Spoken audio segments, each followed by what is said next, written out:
Welcome to the 2024-2025 IESA Scholastic Bowl Activity Update. My name is Chris Frasco. I am the Associate Executive Director of the IESA and the Scholastic Bowl Administrator.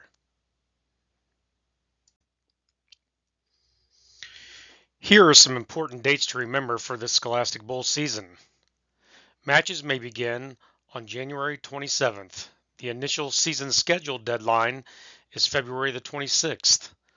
The online roster and record deadline is April 21st. The rosters close at 4 p.m. on April 29th. The regional tournament begins on April 30th, and the sectional tournament begins on May 5th, with the state tournament being Friday, May 9th at the Peoria Civic Center.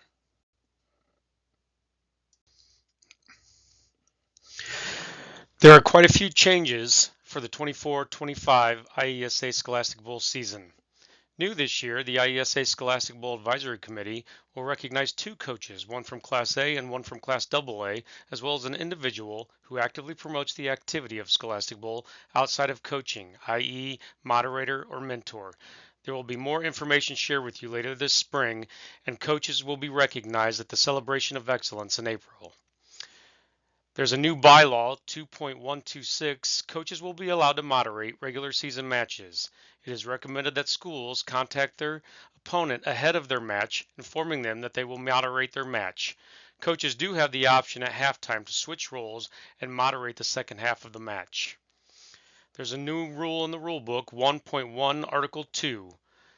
The home team will provide the questions for all regular season matches. If more than two matches are going to be played, the home team will communicate with the opponent to bring a question set.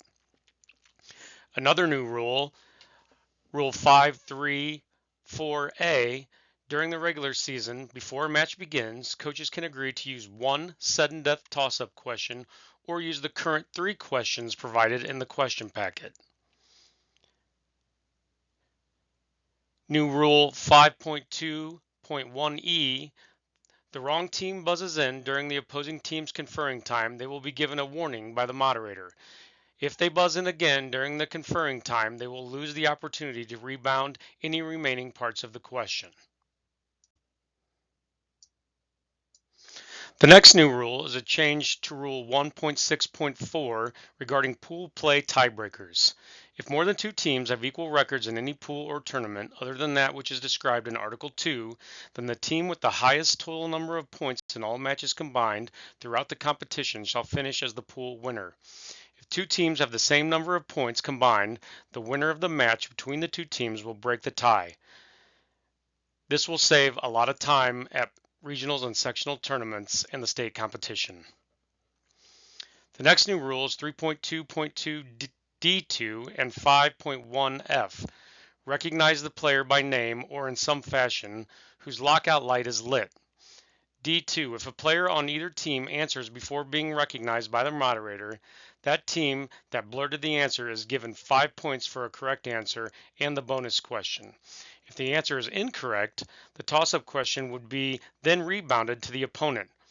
Rule 5.1F. If a player, after triggering the lockout system and gaining possession, but before recognized by the moderator by name or in some fashion, blurts out an answer, the only penalty is that a correct answer will be worth 5 points instead of 10 points. The accompanying bonus will then be awarded to the team who blurted the answer. An incorrect answer will be ruled as incorrect with no penalty and the toss-up rebounded to the opponent. There's a change to Rule 3.2.2G1.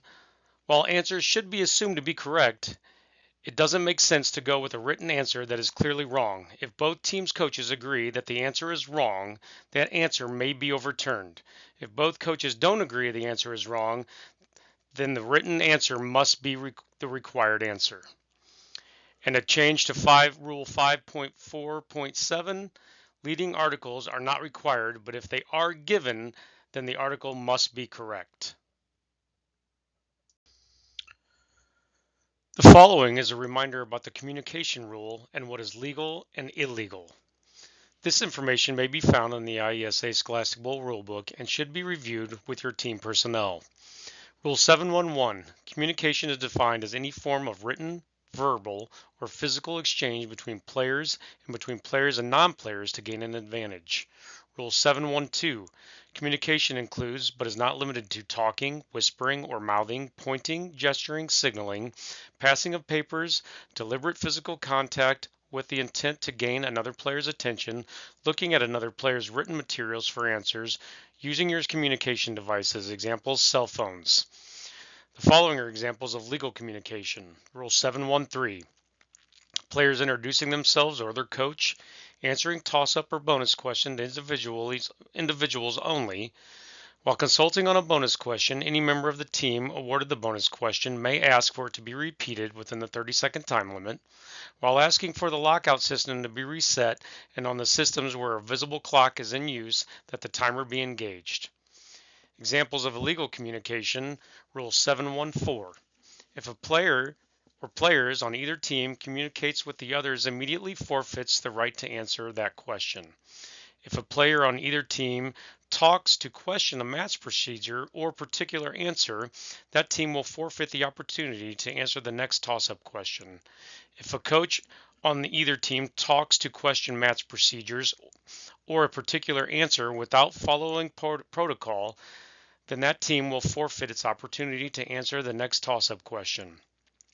Communication between spectators and players is always illegal.